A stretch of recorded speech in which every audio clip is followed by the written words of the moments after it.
Hello students. आज हम बात करने वाले हैं हाइड्रोजन स्पेक्ट्रम की।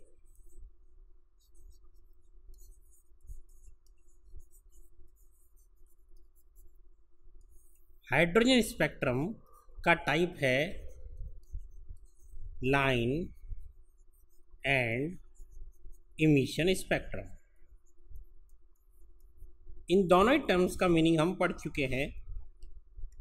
Line spectrum means in form of lines and emission spectrum means bright lines obtained on the screen। अब ब्राइट लाइंस ऑब्टेन करने के लिए या इमिशन स्पेक्ट्रम के लिए हम बात करेंगे कि इलेक्ट्रॉन हमेशा कहाँ से हायर एनर्जी लेवल से जंप करेगा लोअर एनर्जी लेवल में।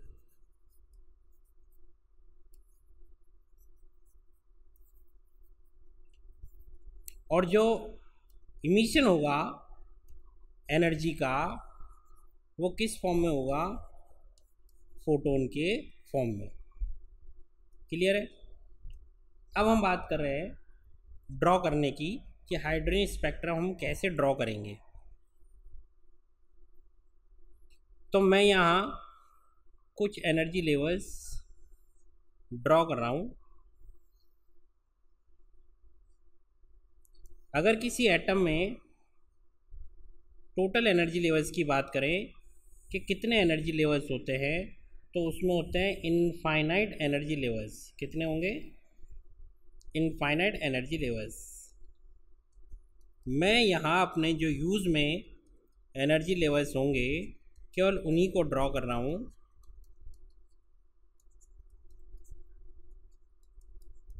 ये मैंने बना दिया अप टू इन्फिनिटी।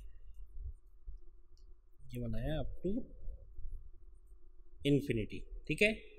अब इमिशन स्पेक्ट्रम और लाइन स्पेक्ट्रम की हम बात कर रहे हैं।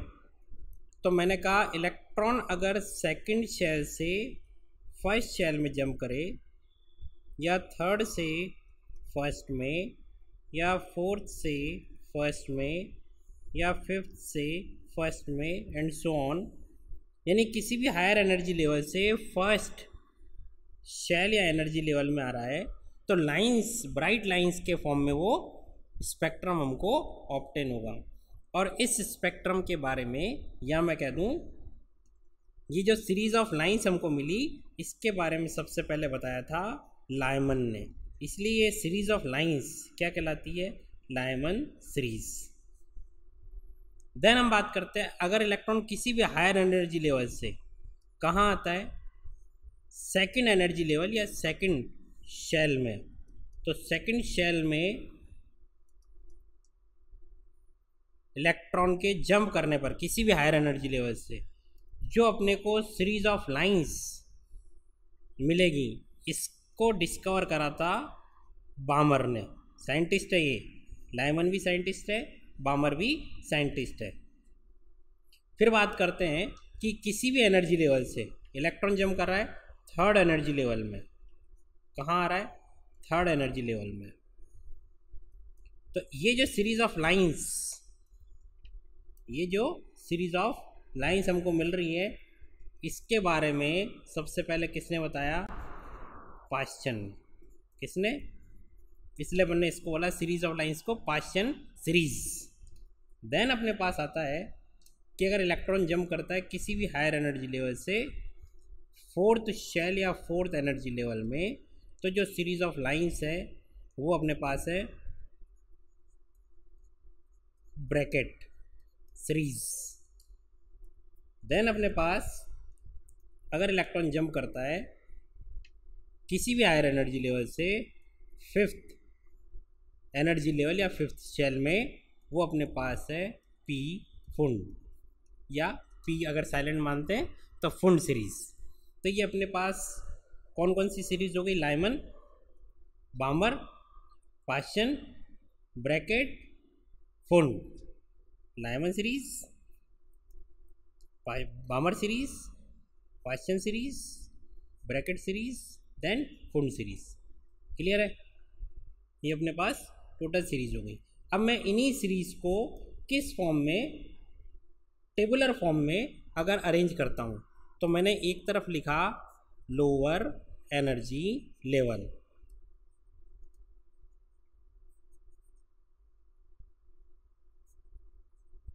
जिसको मैंने डिनोट कर दिया N1 से। सेकंड अपने पास है हायर एनर्जी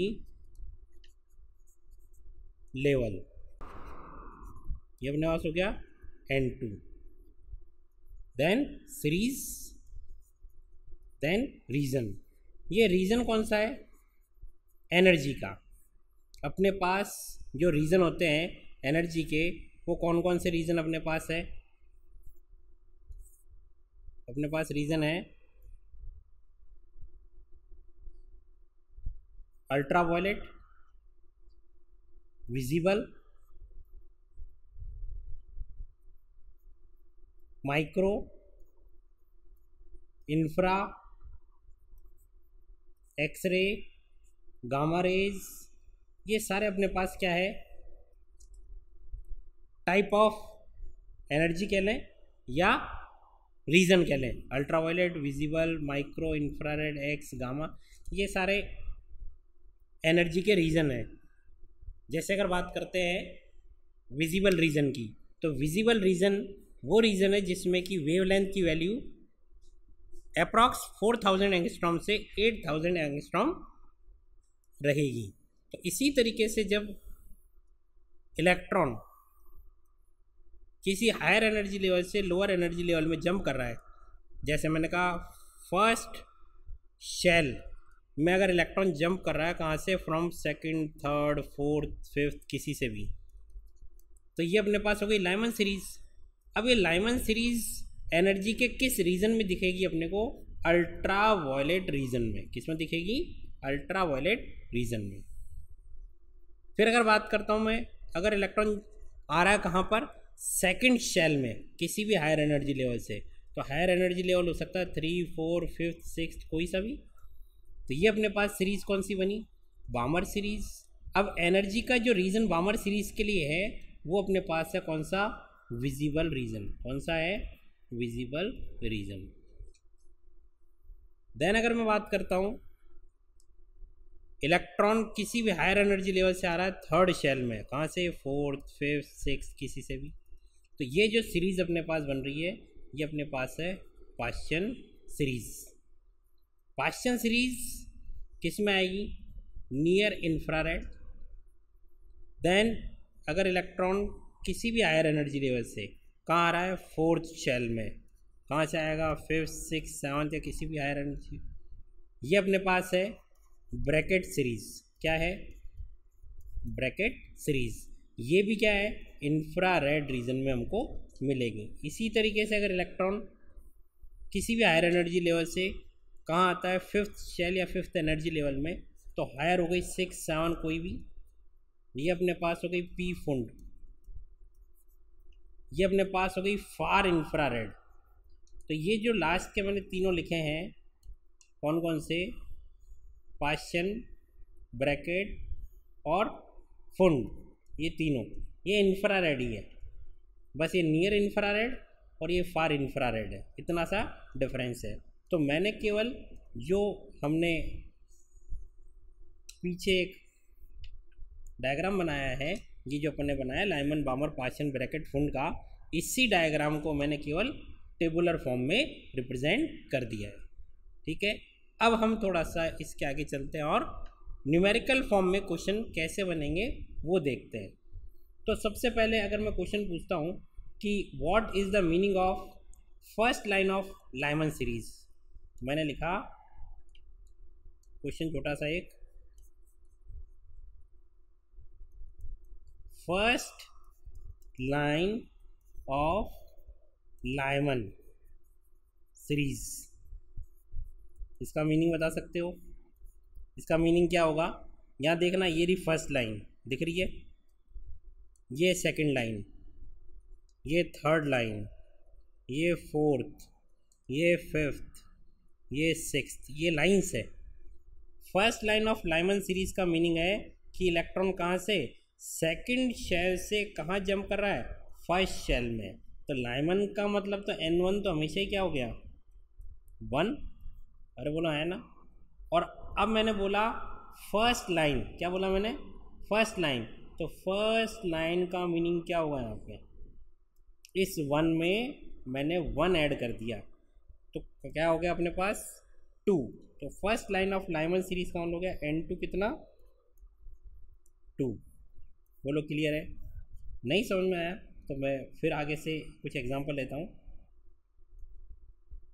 ये अपने पास मैंने बोला second line of Lyman, second line of Lyman series. तो यहाँ लाइमन का मीनिंग तो फिक्स हो चुका है, लाइमन का मतलब N1 कितना होगा 1, क्लियर। अब सेकंड लाइन की अगर मैं बात करता हूँ तो अगर डायग्राम में देखते हैं अपन सेकंड लाइन कहाँ पर है, ये रही अपने पास सेकंड लाइन।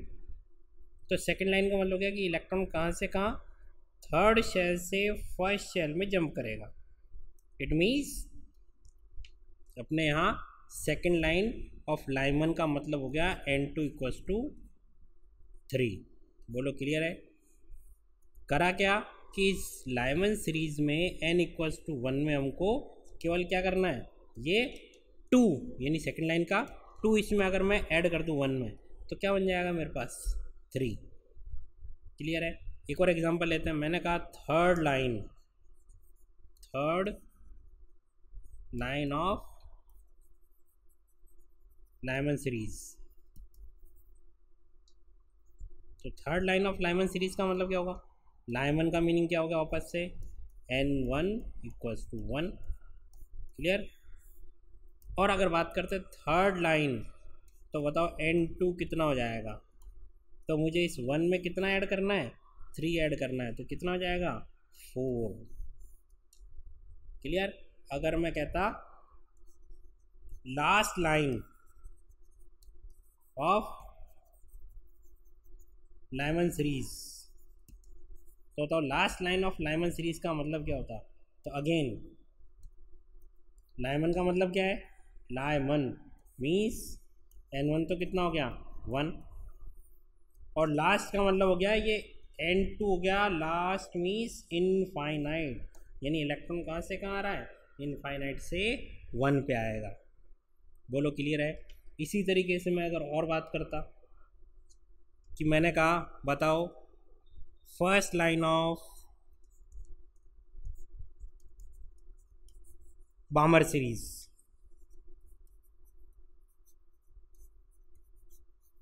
तो first line of Balmer series का मतलब, तो बामर मीन्स N1 कितना हो गया 2, और फर्स्ट लाइन का मतलब इसमें 1 ऐड करना है तो N2 कितना हो जाएगा अपने पास 3। Second line of Balmer series का मीनिंग क्या हो जाएगा,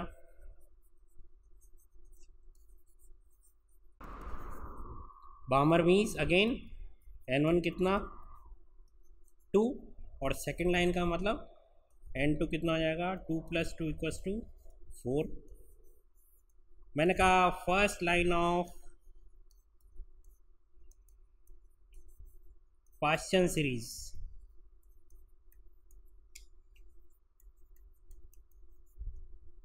तो पाश्चन मीन्स N1 अगेन कितना हो गया 3, और फर्स्ट लाइन मीन्स N2 कितना हो गया 3 में 1 ऐड कर दिया कितना आ गया 4। तो इस तरीके से हम किसी भी सीरीज की किसी भी लाइन को डिफाइन कर सकते हैं, क्लियर। अब हम बात करते हैं किसकी, एनर्जी की। तो अगर इलेक्ट्रॉन जंप करता है किसी भी हायर एनर्जी लेवल से, हायर एनर्जी लेवल से कहाँ पर, लोअर एनर्जी लेवल में, तो क्या करेगा वो, एनर्जी का इमिशन करेगा। किस फॉर्म में करेगा, इमिशन ऑफ एनर्जी। किस फॉर्म में, फोटोन के फॉर्म में। और अगर बात करते हैं फोटोन की एनर्जी कितनी होती है, E equals to H nu और एच सी अपॉन लैम्डा। तो अगर मैं बात कर रहा हूँ किसकी, वेव लेंथ की, लैम्डा का मीनिंग जानते हो, वेव लेंथ। वेव लेंथ अपन 9-10 में पढ़ के आए, लेंथ ऑफ वेव। ये अपने पास कहाँ से कहाँ तक, ये जो डिस्टेंस है ये अपने पास क्या है, वेव लेंथ लैम्डा। यहाँ एच अपन डिस्कस कर चुके हैं, क्या है, प्लैंक्स कांस्टेंट, और सी क्या है, वेलोसिटी ऑफ लाइट। क्लियर है। अब मैं कह रहा हूँ कि जो फोटोन है उस फोटोन की हमको वेवलेंथ कैलकुलेट करनी है। कौन सी, कि जब इलेक्ट्रॉन क्या कर रहा है, इलेक्ट्रॉन जंप करेगा किसी भी हायर एनर्जी लेवल से लोअर एनर्जी लेवल में। अगर मैं कहूँ कि किसी भी सीरीज़ की कोई सी भी लाइन के लिए वेवलेंथ कैलकुलेट करो, तो वेवलेंथ हमेशा क्या होगा, पॉजिटिव में आएगा। वेवलेंथ हमेशा क्या आएगा, पॉजिटिव में। तो अगर मैं क्वेश्चन बना रहा हूँ कि कैलकुलेट क्या करना है, लैम्डा, ये लैम्डा कैलकुलेट करना है, ये हमेशा क्या रहेगा, पॉजिटिव वैल्यू। वेवलेंथ कभी नेगेटिव नहीं हो सकती। तो इस पॉजिटिव की बातें करनी है, इसलिए चाहे एनर्जी का इमिशन हो या एनर्जी एब्जॉर्प्शन हो, जब भी बात करेंगे किसकी, वेवलेंथ की, किसकी बात करेंगे, वेवलेंथ, तो जो एनर्जी डिफरेंस हम लेंगे क्या लेंगे, डेल्टा ई, एनर्जी डिफरेंस, ये हमेशा पॉजिटिव में रिप्रेजेंट करेंगे। क्यों करेंगे समझा चुका हूँ। लैम्डा वेवलेंथ है, लेंथ कभी नेगेटिव नहीं होती, हमेशा पॉजिटिव रहेगी। इमिशन और एब्जॉर्प्शन में अगर बात करते हैं तो हम पहले पढ़ चुके हैं कि जब इलेक्ट्रॉन एनर्जी एब्जॉर्ब करता है तो पॉजिटिव में एब्जॉर्ब करता है, लेकिन जब एनर्जी रिलीज करता है तो नेगेटिव में करता है। लेकिन यहाँ उस सिंबॉलिक फॉर्म का कोई मीनिंग नहीं है, क्योंकि हमको वेवलेंथ कैलकुलेट करनी है, और वेवलेंथ कैलकुलेट करनी है वो हमेशा पॉजिटिव में होगी। तो जो डेल्टा ई मैं लिखूँगा ये हमेशा पॉजिटिव में रिप्रेजेंट करूँगा, जो डिफरेंस आएगा कि मतलब, तो अगर मैंने कहा higher energy level, higher energy level की एनर्जी अपने पास कितनी है, En2, और लोअर एनर्जी लेवल की एनर्जी अपने पास है En1। तो डेल्टा ई इमिशन में क्या होगा, फाइनल माइनस इनिशियल, और ये हो गया किसमें, इमिशन में। लेकिन अगर मैं बात करता किसकी, एब्जॉर्प्शन की, तो यही एनर्जी डिफरेंस क्या होता, En2 माइनस En1, ये किसमें, एब्जॉर्प्शन। तो जब एनर्जी की बात कर रहे हैं विथ साइन, तो अपने पास इमिशन में अपने को लिखना है कि नेगेटिव में आएगा आंसर, और एब्जॉर्प्शन में एनर्जी के फॉर्म में साइन के साथ में आंसर आएगा पॉजिटिव। लेकिन अगर मैं दोनों ही फॉर्मूले से क्या कैलकुलेट करता हूँ, वेवलेंथ, क्या कैलकुलेट करता हूँ, वेवलेंथ, तो मुझे इस तरीके से इक्वेशन बनानी है कि वेवलेंथ का जब आंसर आएगा तो आंसर इन दोनों से कैसा आना चाहिए, पॉजिटिव आना चाहिए। शायद क्लियर हो गई होगी बात मेरी, मैं क्या कहना चाह रहा हूँ। यहाँ इन सिंबल्स का कोई मीनिंग नहीं रह गया, क्योंकि वेवलेंथ हमेशा पॉजिटिव में होगी। अब अगर बात करते हैं एनर्जी की, तो अपने पास एनर्जी का फॉर्मूला हम जानते हैं। एनर्जी का फॉर्मूला हम पढ़ के आए क्या, E इक्वल्स टू -2π² m/(E4z²/h²n²। ये हम फॉर्मूला पढ़ के आ चुके हैं। अगर मैं इसी फॉर्मूले को यूज़ करके ये एनर्जी डिफरेंस निकालता हूँ, तो वो एनर्जी डिफरेंस कैसे लिखेंगे, delta E equals to E N one minus E N two करें, या फिर E N two minus E N one. दोनों के आंसर हमको क्या लिखना है? पॉजिटिव में। क्लियर है? क्योंकि हम बात कर रहे हैं वेवलेंथ कैलकुलेट करने की। तो अकॉर्डिंग टू अगर बात करें बॉर्ड्स मॉडल, तो ई एन इक्वल्स टू होता minus 2 pi square M E 4 Z square upon H square N square. यहाँ पर अगर मैं बात करता ई एन वन की, तो ये जाता minus 2 pi square M E 4 Z square upon H square N one square, और ई एन टू क्या हो जाता? Minus 2 pi square M E 4 Z square upon H square N two square. अब delta E करना अपने को, तो इसमें से कॉमन टर्म हम ढूंढ लें और उस कॉमन टर्म को पहले लिख लें। तो ये पूरी टर्म अपने पास है कॉमन, जो दोनों फॉर्मूलों में है। तो उस पूरी टर्म को मैं बाहर निकाल रहा हूँ। क्लियर है? इस पूरी टर्म को मैं बाहर निकाल रहा हूँ।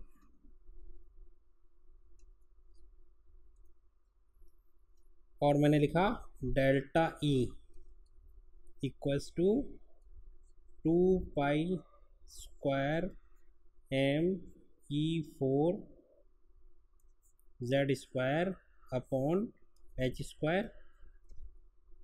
ये कॉमन आ गया और अपन ने निकाला क्या बाहर? रिमेनिंग हो गया minus 1 upon N one square minus 1 upon N two square. Clear है? अब ये माइनस और ये माइनस क्या हो जाएगा? ये वाला माइनस और ये वाला माइनस क्या हो जाएगा? प्लस। तो अपने पास डेल्टा ई क्या हो जाएगा? 2 pi square M E 4 Z square upon H square bracket अपने पास से हो जाएगा, ये अपने पास हो जाएगा ब्रैकेट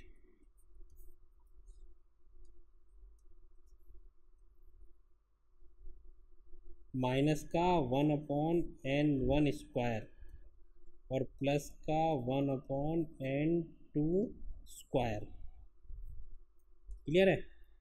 तो अगर मैं इसको वापस से रीअरेंज करूँ तो delta E is equals to 2 pi square M E 4 Z square upon H square 1 upon N two square minus 1 upon N one square.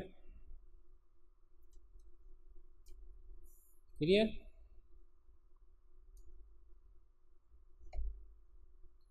अब अगर मैं कहता कि डेल्टा ई का वैल्यू मुझे क्या चाहिए? पॉजिटिव। लेकिन यहाँ पर अगर मैं बात करता हूँ किसकी? इसकी अब मैं बात कर रहा हूँ, तो ये n2 हमेशा ग्रेटर देन है n1 से। अगर n2 ग्रेटर देन n1 है तो ये वैल्यू अपने पास छोटी हो जाएगी और ये वैल्यू अपने पास क्या हो जाएगी? बड़ी। अरे है ना? तो छोटी वैल्यू में से अगर बड़ी वैल्यू को माइनस करेंगे तो अपने पास नेगेटिव आंसर आ जाएगा।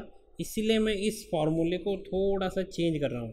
इसी फॉर्मूले को मैं थोड़ा चेंज कर रहा हूँ। कैसे कर रहा हूँ? मैंने इसको लिख दिया delta E is equals to 2 pi square M E 4 Z square upon H square 1 upon N one square minus 1 upon N two square. ये फॉर्मूला और ये फॉर्मूला दोनों सेम है। क्यों है मैं बता चुका हूँ। क्योंकि हमको कैलकुलेट करना है डेल्टा ई से। क्या कैलकुलेट करना है अपने को? डेल्टा ई से कैलकुलेट करना है वेवलेंथ। क्या कैलकुलेट करना है? वेवलेंथ, ठीक है ना। और इस फॉर्मूले से अगर वेवलेंथ कैलकुलेट कर रहे हैं तो चाहे ई एन वन करो, E N one minus E N two करो, या E N two minus E N one, दोनों का वैल्यू क्या आना चाहिए? पॉजिटिव। इसलिए मैंने ये मॉडिफिकेशन करा है। दिमाग में हमेशा एक ही बात रखनी है कि जो रिक्वायरमेंट है उसके अकॉर्डिंग हम थोड़ा बहुत चेंज कर सकते हैं मैथ्स के अंदर। अब अगर मैं बात करता हूँ इस पूरी टर्म की, डेल्टा ई किसके इक्वल हो चुका है? 2 pi square M E 4 upon H square Z square 1 upon N one square minus 1 upon N two square. Delta E की जगह हम क्या वैल्यू पुट कर सकते हैं बताओ? H C upon lambda.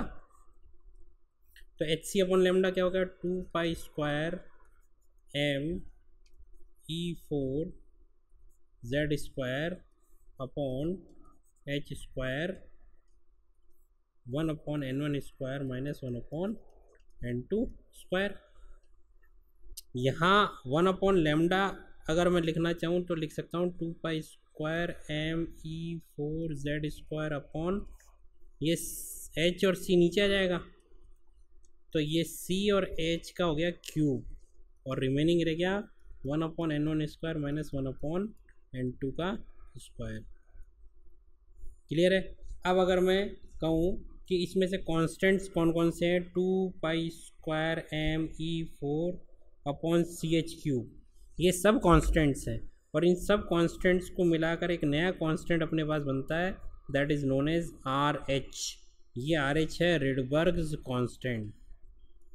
Are H is known as Rydberg's constant. R H अपने पास है रिडबर्ग्स कांस्टेंट, ठीक है।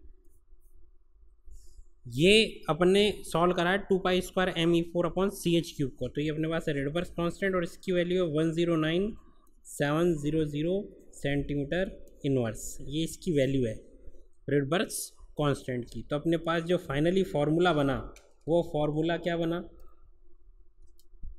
1 upon lambda equals to R H into Z square 1 upon N one square minus 1 upon N two square. ये formula बन गया अपने पास किसका? वेवलेंथ का। वेवलेंथ किसकी? Wavelength, wavelength of emitted photon, जो फोटोन इमिट हो रहा है उसकी वेवलेंथ है। क्लियर है? अब अगर मैं कहता इसके अंदर, जैसे अपन z की अगर बात करते हैं तो z अपने पास क्या है? Atomic number. एटॉमिक नंबर, तो हाइड्रोजन के केस में z क्या हो जाएगा? 1 इन केस ऑफ हाइड्रोजन। तो जहाँ तक पॉसिबिलिटीज़ की बात करते हैं तो क्वेश्चन में, क्योंकि अपन ने केवल हाइड्रोजन स्पेक्ट्रम को डिफाइन किया है, तो जहाँ तक पॉसिबिलिटी क्वेश्चन में z इक्वल्स टू 1 रहेगा। हाइड्रोजन स्पेक्ट्रम के बारे में बात कर रहे हैं इसलिए, लेकिन कोई कंपलसरी कंडीशन नहीं कि z हमेशा ही 1 रहेगा, ये z चेंज भी हो सकता है। तो अगर मैं न्यूमेरिकल्स की बात करता कि यहाँ पर न्यूमेरिकल्स किस तरीके से बनेंगे, तो न्यूमेरिकल्स अगर मैं इसी फॉर्मूले बेस्ड बनाता हूँ तो एक क्वेश्चन करता हूँ मैं। क्वेश्चन है छोटा सा, calculate wavelength of photon of first line of